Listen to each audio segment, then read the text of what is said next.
using my phone to play Pandora and play that on my regular car radio.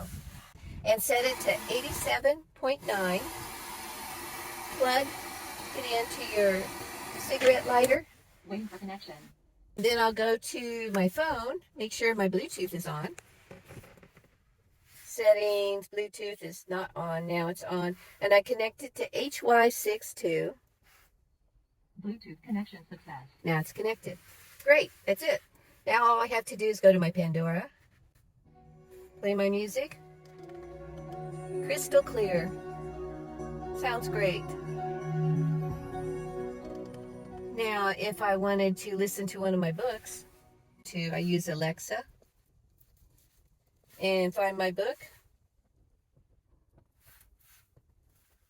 and play it on this device.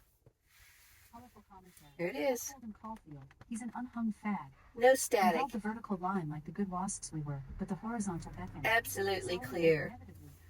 If I want to listen to a podcast from YouTube, all I have to do is go there,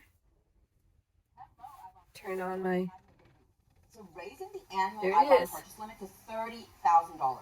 That would be awesome. So you can see how simple this gadget is from Gizmo Guy. Simple to use, clear. I'm just so glad I have it. I don't know what I'd do without it. All right, thank you, Gizmo Guy. Google Gizmo Guy Gadgets for details.